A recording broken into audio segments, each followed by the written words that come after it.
listening to Artist Kaleidoscope with Nancy Tansy Busher.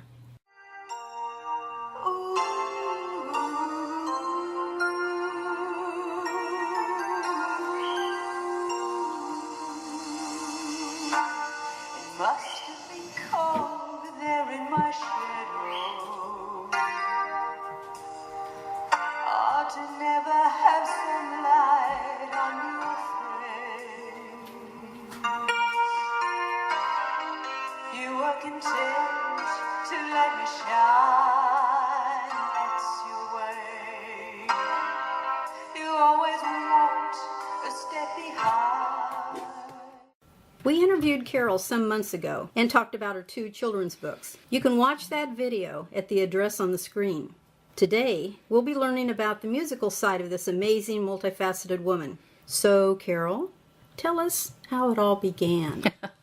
Goodness me. From the time in our family we were all very young, coming from musical parents who both met in the musical scene. Mum played violin, Dad was a beautiful singer, Mum was a singer, so it was... So you got it naturally. Naturally, it's that in your they... genes. Yeah, genes. 6 children all kind of came out singing and performing from the time we were little. We put on concerts for Grandma. We put on concerts for anyone and everyone. And it wasn't always the children doing it happily either. It's usually the children that orchestrate something like that. We were pretty well paraded around a lot, and we felt, in retrospect, seeing The Sound of Music, we felt like the Von Trapp family. I bet. Yeah, but it was an amazing life, and along with that musical ear came the sensitivity to nearly everything. Mm-hmm. So loud and other kinds of music we weren't allowed to listen to. We were only sort of focused on the good music of the day. We didn't entertain other kinds. I never knew about the Beatles. I missed out on the Beatles. The music, was it big band sound? Was it Broadway soundtracks? From the time that we were small, we were being trained by my parents, who were both teachers, to sing their music, which at the tender age of 10 and 11, I was singing None But the Lonely Heart Can Know My Sadness. And these were Dad and Mum songs, the kind of songs that people perform in Stedfords, which are competitions. You understand? Mm-hmm. And they have these competitions, and we were always entered into them and performed. Sometimes my sister would play piano and I would sing. Then we would swap. I would play piano and she would sing. When the judge didn't know who to put first, he gave us both first, equal, in the competition. Yeah, I'm sure your parents liked that. Oh, yeah, they really did. And they put a lot of work into us. You know who else did that? The Carpenters. Yeah. Yes. He was musician, and she was the singer. Yeah. That was our life, was music. We were never really pushed to sing. Each year as the Stedfords came up, getting ready for this, 3 months rehearsal, practice, get your words off, everything. We were continually doing music because we played piano.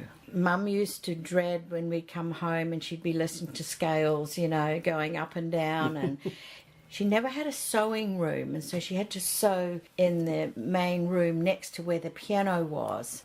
And I think we drove her crazy doing all the scales up and down. And then latterly we were singing the scales and then singing the songs. And Dad would help us to interpret the adult version of the song, like the pathos, the emotion and all that stuff that pertains to that song. Right. What a child couldn't put into it, but we parroted it. Yes.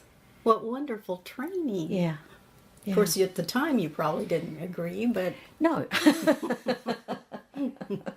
I know, it was crazy. We didn't get to play with the kids and do other things and kind of have fun after school. We had to be home, and always music. And with 6 of us very close together, it was always one after the other on the piano, and then into the room for the singing and learning the song. And we did a lot of mirror work so we could see. Open your mouth, and if you can't get 2 fingers in, free fall like that between the teeth, then you weren't opening, because there's a difference between a sound that goes la, and when you open, you get the acoustics going. Yes. And man, it then comes out. And we learnt to breathe. So we'd breathe from the diaphragm, not just the top. We never raised our shoulders, because people would say, take a breath, and they go up like that. So they're only top breathing. But we were taught to breathe from the diaphragm and use the muscles relating to the stomach area, because we'd think low. Although it was slightly above that, we'd think low and fill the tank from the bottom. Then the muscles would hold it. And I could always hold a long, long note, you know. I These really are all enjoyed secrets that. about singing I never Yeah. knew. When I was in Australia after that, I left New Zealand, I was teaching that to my students. And I would advertise singing for fun, healing, and therapy. When a person sings and has the courage to sing, especially firstly for themselves, to themselves, like in the shower and all that, and then the next step is to come out and sing in front of people, you are really laying yourself on the line. It has never really changed that people go, oh, don't quit your day job, or get off the cat's tail. People say this stuff, whether people sound good or not. And if someone has the courage to sing in front of someone else, they are very vulnerable. Yes. They are allowing their inner being and voice to literally fly. That means they're above and below their comfort zone, which is the speaking modulation. Above that, you're going into the upper register, and then below that, into the lower register. So I would always encourage my students to go up and down the scale, and then move it up and up and up and up, get the sounds going in their heads like a computer, and then it was kind of logged on in the computer. And I love to teach and share this with people and teach them how to sing in tune. Because if you were lucky and you got it like me, naturally, because of your genes, then that was cool. But if you didn't and you longed to sing, who doesn't long to sing, honestly? Oh, yeah. It's a sense of liberation.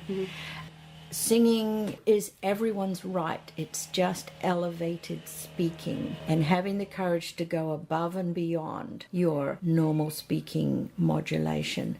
I would encourage people to do it, to find their voice, find their power, find their own strength, and do it just for fun and therapy for themselves first.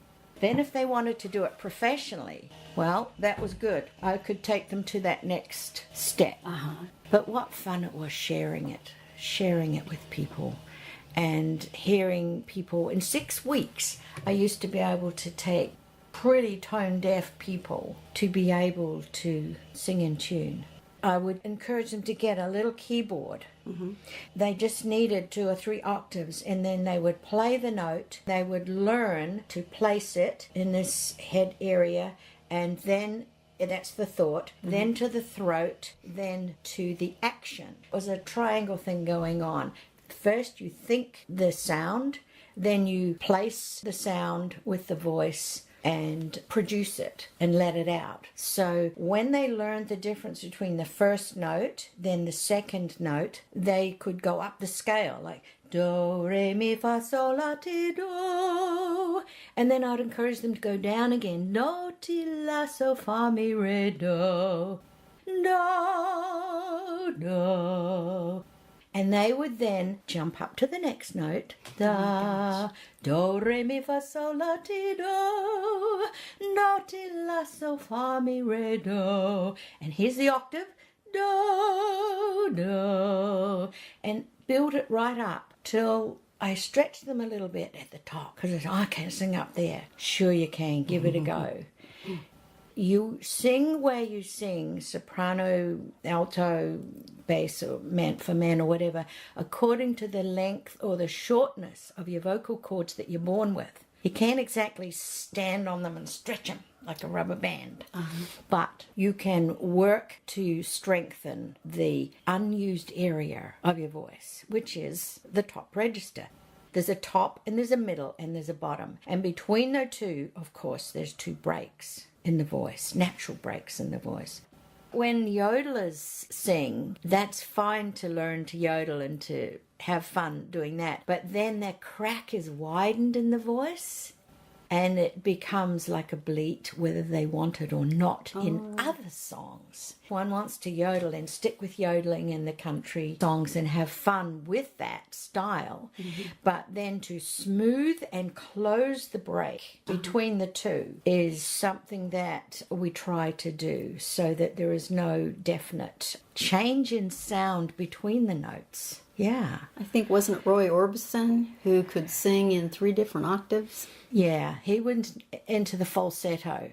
Somebody like Cleo Lane. Have you ever heard Cleo Lane? Wow, jazz singer. Johnny Dankworth's wife, he was a jazz musician. They met and she was a singer, then they married. They're still around somewhere in America. She had this incredible voice where she had like 3, 4 octaves. Oh my gosh. She could go way, way up there and thrilling. But my voice was middle soprano, second soprano. So I could sing alto, the lowest female. And I could sing middle soprano and then way back a little bit. And the CD that you have, I'm singing a lot of very high notes. I don't get those notes now because didn't keep practicing them and I didn't keep them up. I didn't need to use them, and if you don't use them, you lose them. And as you grow older, although I'm growing younger, of course, then you do tend to lose your highs. Some of the songs from Phantom and Les Mis that were on my CD were lower tone or half a tone for me anyway from the original key that Sarah Brightman sung it in. Technically, they can do that on the sound recording. They can do that, but only to a degree before it sounds distorted. I sing a lot of jazz now. I really love jazz. People say, I can only sing like Karen Carpenter in that range. That is virtually the speaking modulation range. But when you stretch, then you feel you've really taken off and you're getting above the treetops. And it's that euphoria of flying. And I want to sing more, and I'm not getting a lot of chances that I had compared to Australia and New Zealand. But I'm finding my way and focusing on my art first and then just singing, and then it'll come up. You know. There's probably a niche out there. Oh, yeah, there is. That has a number of opportunities. Yeah. But you just haven't located it yet. I've been out there trying to market and do stuff, and we've got some work at one place in Sarasota.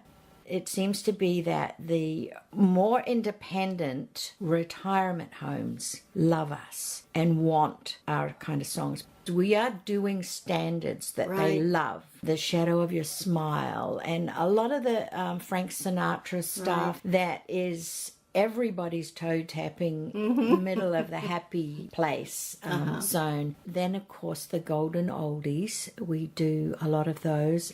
We were asked to do a veterans concert.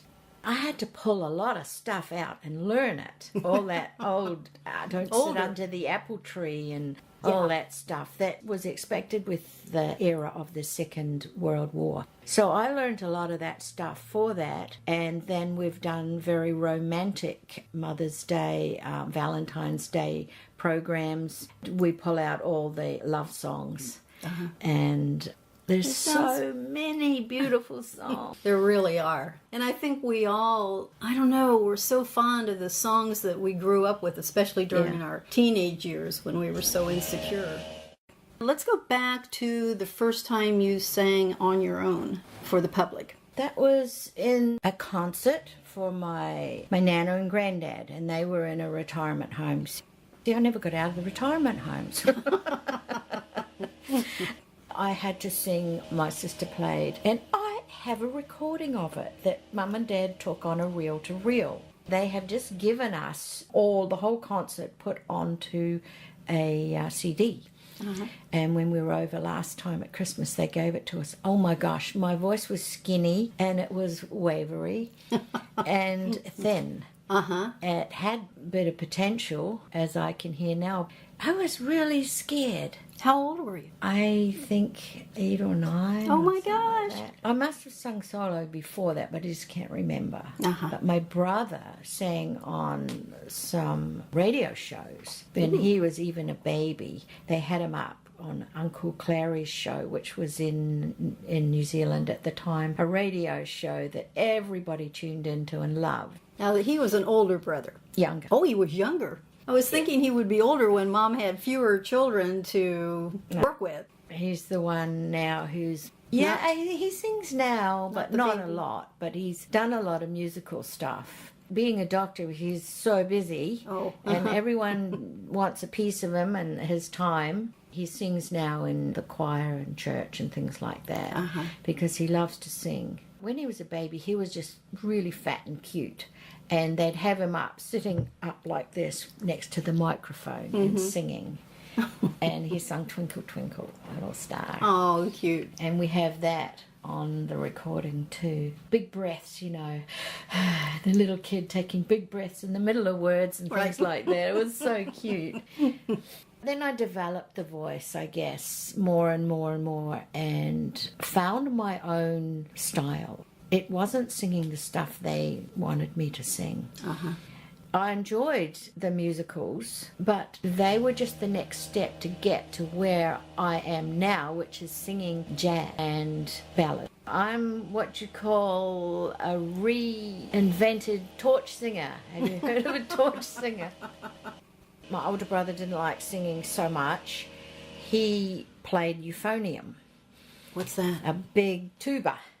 Like a tuba, and it was bigger than him at that stage, but he played that. I was the next, and I was loving the singing, and my sister Glenys, she loved singing too, so we often sang duets, and we would play duets on the piano as well. Then, as I say, swap and accompany each other. We were the two that loved singing, and she now in New Zealand, where she is, she's a director for Sweet Adeline's.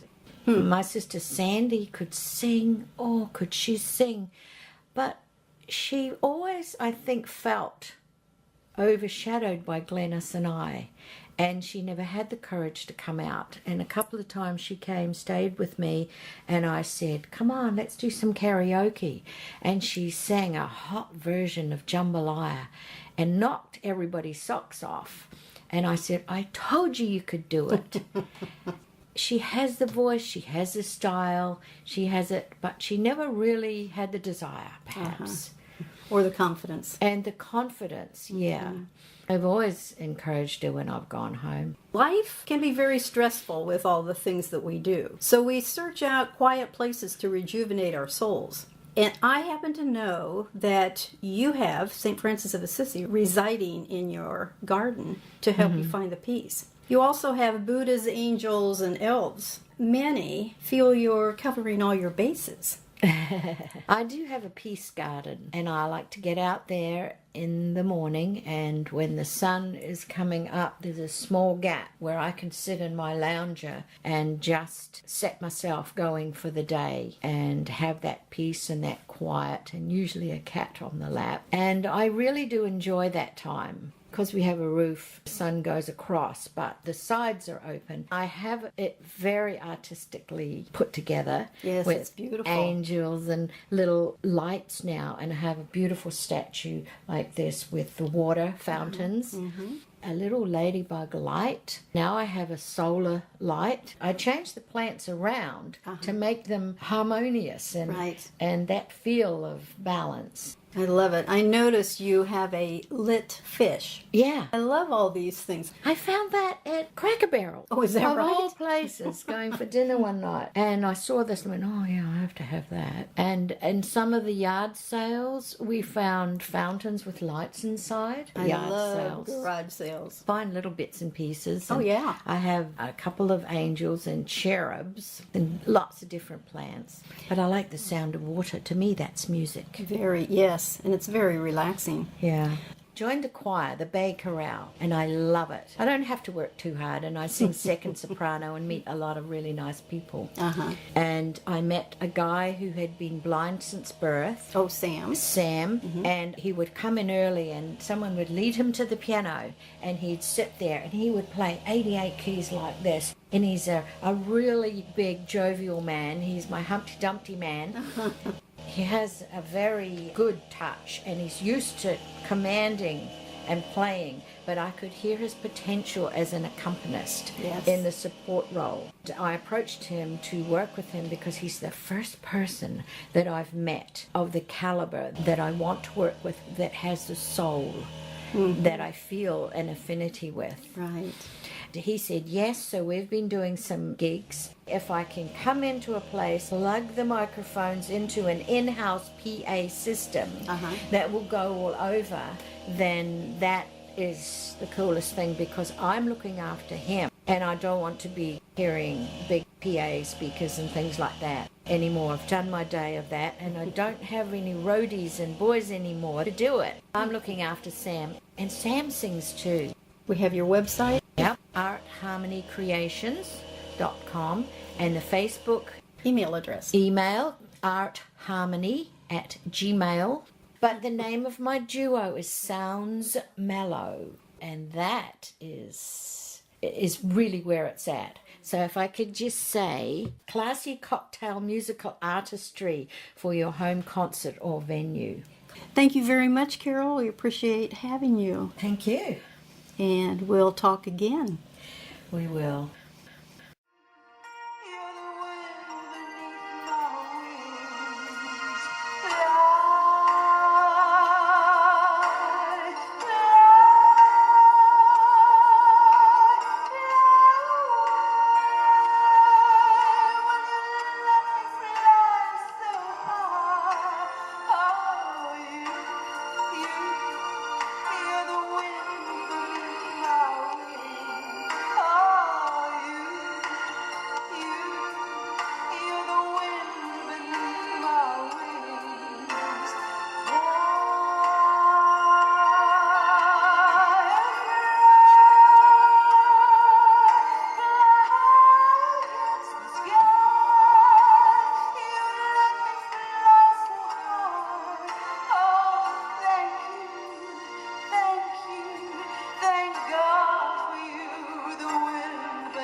Thank you for joining us. This is Artist Kaleidoscope with Nancy Tansy Busher.